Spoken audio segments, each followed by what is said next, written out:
Hello everybody.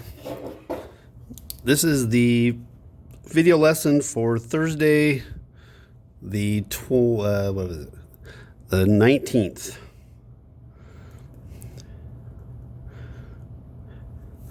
I'm going to start out with some information about our schedule. Hopefully you already know this, but some of you don't. Maybe I'll say it in a different way, and keep your fingers crossed I don't screw anything up. Well, the shutdown that we always feared is finally here. So we have a new schedule. Morning hours don't change a bit. Here's the times.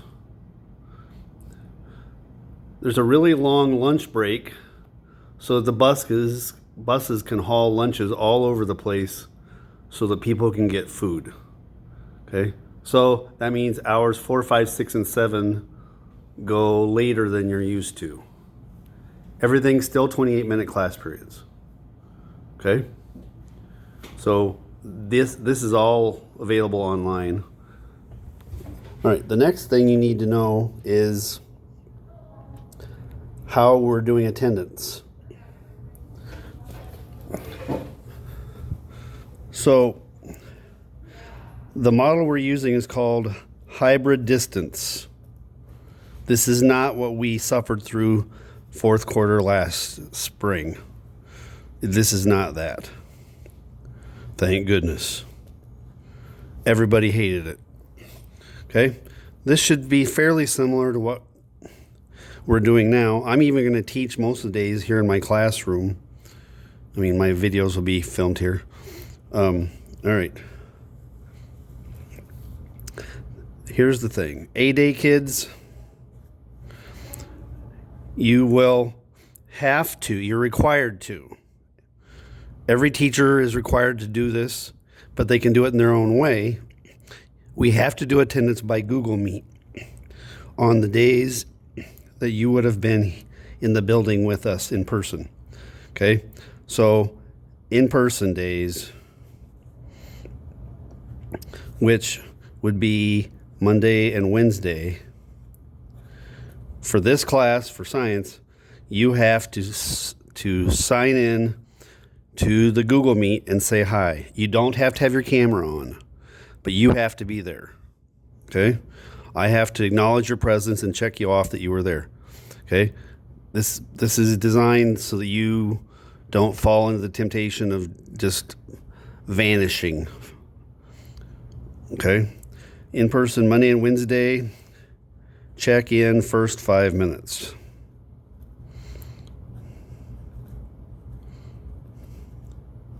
I'll say hi and then check you off and tell you go on to your lesson, or I'll give you whatever else I need to tell you. Okay? You know, there may be up to 15 people all trying to say hi to me at once. Check in first 5 minutes of class. That's Monday and Wednesday. First 5 minutes of class. For the A-Day kids, Tuesday and Thursday, you'll have an attendance question just like normal. And it's due by it's due at 2:16 p.m. Attendance question. And that's for everybody. Attendance question due at 2:16 p.m. Just be smart and do it during the regular class period so you don't have to worry about remembering. Okay, because then teachers have to send all the attendance in after, you know. We'll be doing that at like 2:20. All right, so that's Monday, Wednesday, Tuesday, Thursday, and the Fridays are normal. Friday, it's a virtual day with an attendance question.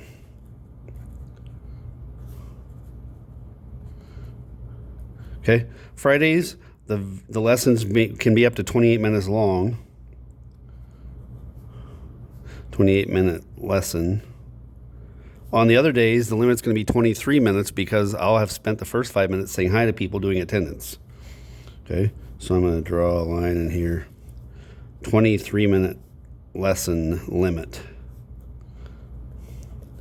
Because we were told again today to not have our lessons run over and intrude into somebody else's class period.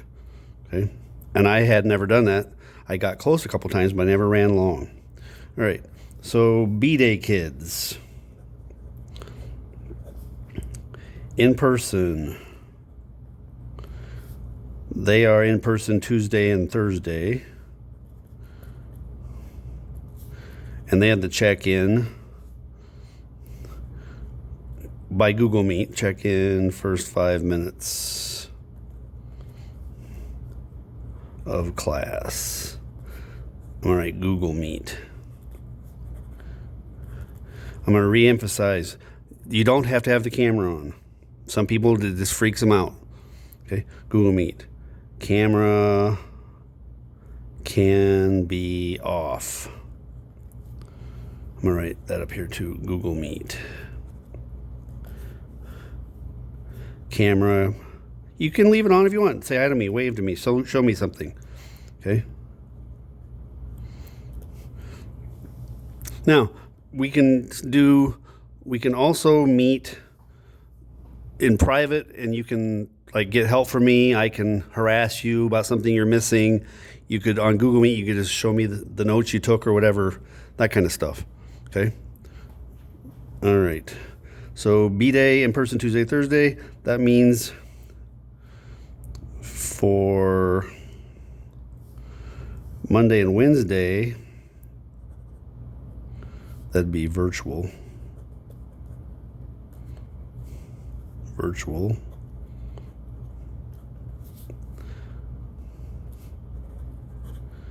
Monday, Wednesday. This would be a daily attendance question.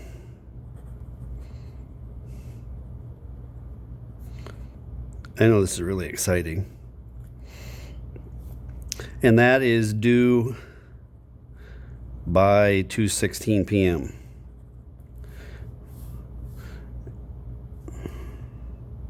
There's a 23-minute limit, lesson limit on those 4 days. And Friday, just like the other people, it's a virtual day with attendance question.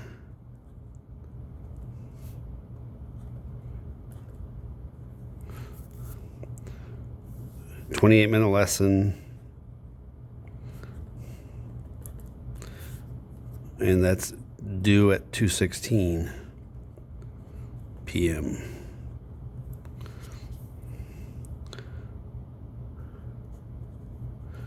Due at 2:16 p.m. If I said something wrong or didn't make sense, you can email me for me to tell you more about it. Okay, that's already been 8 boring minutes. All right, now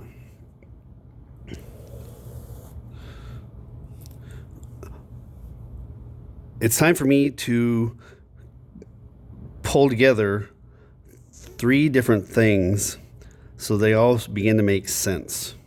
Okay? We've started the plate tectonics unit, and I just gave you a little bit of a teaser. You know, I had stuff like this, you know, and I see dead people and the stories your bones can tell, that kind of stuff. Trying to make this early stuff interesting to tell you that it matters. Okay? The connection I want you to get is that the world is broken in the surface of the earth is broken up into these great big slabs of rock called plates. And they're moving around and they bump into each other, and some of them are tearing apart. And since the world isn't getting bigger, there are areas where there's new crust being made, but also old crust is being recycled. Okay? All right. And I made a big deal out of convection, the stirring of liquid rock. It's unevenly heated fluid. It's a weird thing about rock as a fluid, but if you get it hot enough, it'll flow. Okay? It's hot because the pressure's inside the earth because of gravity squeezing everything together. Okay? You'd be hot too if we put that much stuff on top of you and squeezed you. Okay? You'd be liquefied. All right. So I'm going to connect convection and plate tectonics and people dying all together. Okay, so here's plate tectonics. I don't expect you to have written that down. I should have said that at a time. This is for your information. Okay, this lovely handwriting of mine. Okay, plate tectonics. This is the world's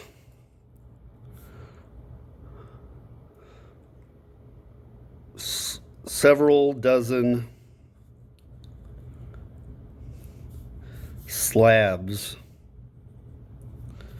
of continental, and ocean crust. World's several dozen slabs of continental and ocean crust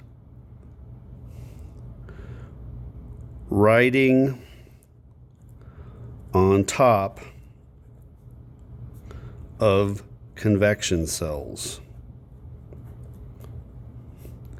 Did you see me slow down there? I had to slow my speech, but that slows me out in my writing, and then I get slightly more neat handwriting if I remember to slow down. All right. This is the number one concept in earth science. When we're not dealing with the space stuff as much, it's convection. Okay? When we're talking about space stuff, the number one concept is gravity.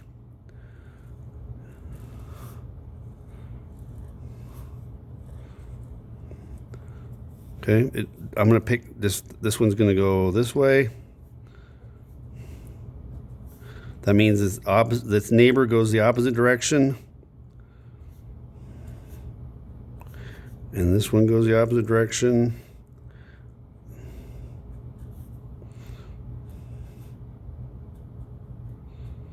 Make sure your arrows match mine, otherwise you'll be really confused. Okay, this is a down.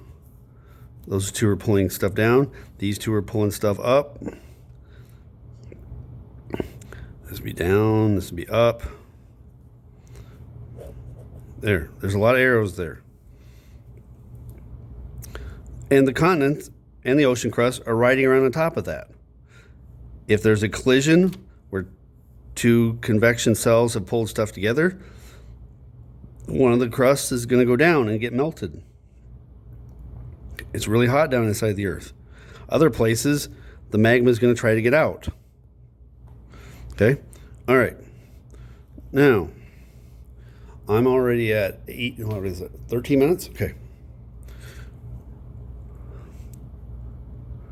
Draw a line here. Now we're going to talk about density.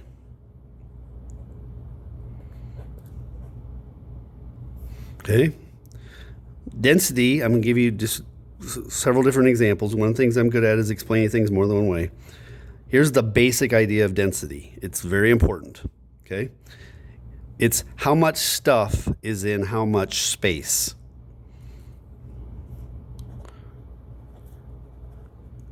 How much stuff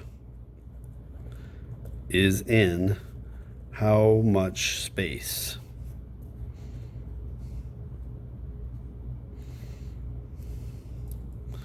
Okay. Now, we're going to make it all sciencey here. How much stuff? We're talking about matter. Okay? How much stuff is matter? How much space is volume? Okay? Now, being an American, metrics are not our favorite thing because we're dumb and we're stubborn. Okay? But doing density with metrics is so much easier. Okay? In general, we're going to use grams.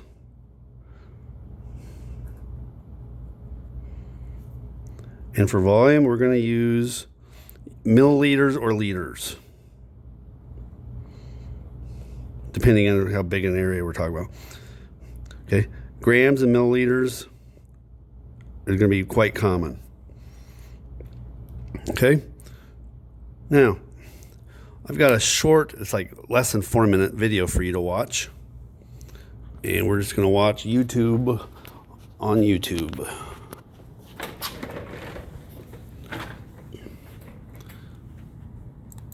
I just clicked on density on YouTube and found this one. Let's see. A new teaching resource of science videos and lessons for grades 8A. It inspires students. Density bags. A can of Diet Coke will float, and a can of regular Cola will sink when placed in water. You see, in the same amount of fluid ounces, there are more atoms in the can of regular cola. The main ingredients in cola are carbonated water and sugar. So each can has the same amount of water molecules, but in the same space, the regular cola has additional molecules from the sugar.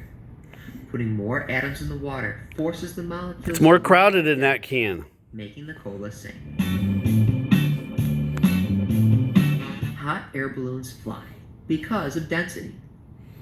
Just like all matter, air is made up of atoms and molecules. When air inside the balloon is heated, it expands or gets bigger.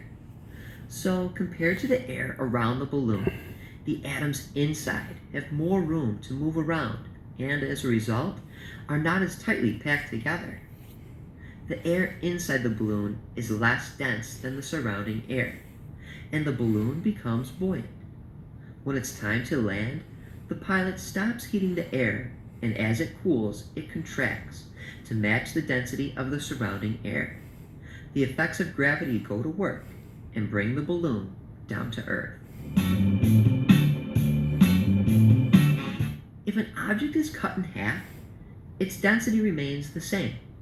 Take a look at a gold coin, made of neatly arranged gold atoms. When cut in half, the tightness of the atoms does not change. Whether you have a half of a coin or a complete gold coin, the density stays the same. The density of liquid water is 1. Objects with a density of less than 1 will float, and objects with a density greater than 1 will sink. Take a look at these 3 objects. All of them float, so their densities are less than 1. But if you take a closer look, you see that as density increases, more of the block is below the waterline. Scientists have figured out the density of a block converted to a percentage is equal to the amount below the waterline. For example, if 75% of a block is below the waterline, its density is 0.75.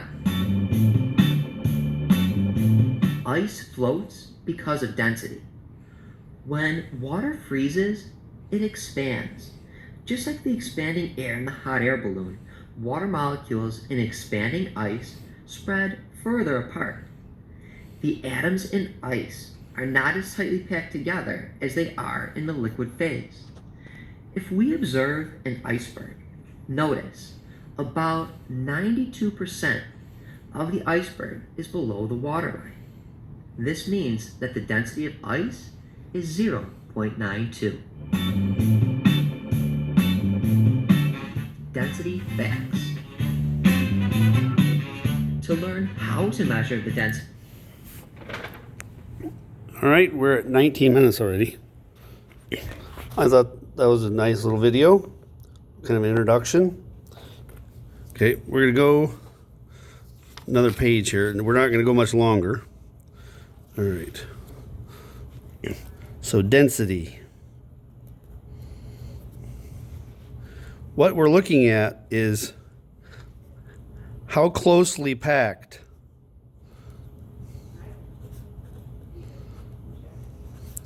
are the atoms. How closely packed are atoms in a substance?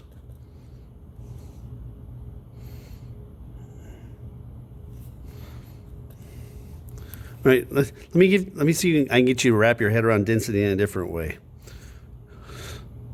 Think about how our lives have changed with COVID and how we've made everybody be farther apart. The reason we went to the A and B schedule was so you would only have half the people in a room at once. Okay? The density of my classroom went from having about 30 kids in a room to 15 kids in a room. The room didn't change size, but the number of kids put into the room did. Okay? So the density, the population density of my room dropped. It's 50% of what it used to be. Okay? That's one way to think about it. If you think about, if you like to hunt, animals that are being hunted, if they realize that if you have farmland that people are allowed to hunt on, and then next door is a field where people aren't allowed to hunt, you're talking about, it's called hunting pressure, okay? The animals will very quickly figure out, oh, wait a second, we never hear any of those scary, noisy humans over there. And many times, to relieve the pressure, the animals will move from the place where they've been hunted to places where they aren't going to be hunted, okay? We talk about hunting pressure and the density of the population of the animals that are being hunted. Okay, I don't know if that's a good enough example for you or if that makes any sense or not. Okay, for density, the reasons this matter. I'm trying to make this so you can care about this. Density affects our weather. Okay, density affects obviously how diseases can travel. Density affects how you cook food, okay? It's incredibly important, okay? Density affects weather. We talk about air pressure, it's a big deal, okay? You're talking about the density of the air. Air pressure is the number one thing for figuring out what the weather's going to do. Air pressure is number one factor. When I made a big deal about November 10th's record storms in Minnesota, Albert Lee held the record for 35 years for the lowest air pressure reading in Minnesota. The air was the least dense. Okay? Density affects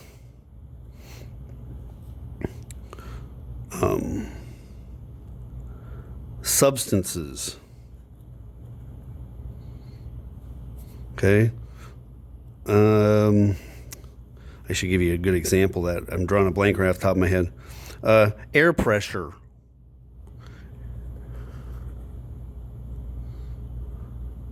When I'm driving and I see somebody driving with a tire that's low or flat, I always want to stop them and say, hey, did you know your tire? Because they can have an accident. Okay. There isn't enough air pressure. The density is too low in their tire, and they may have problems. Okay, especially in the wintertime when the temperature drops, everybody's tires have less pressure in them. It can cause problems. Density affects the prices of things, how much you'll pay for stuff. Okay, how much stuff am I getting in this container? What else? Let me see. I'm looking at my list.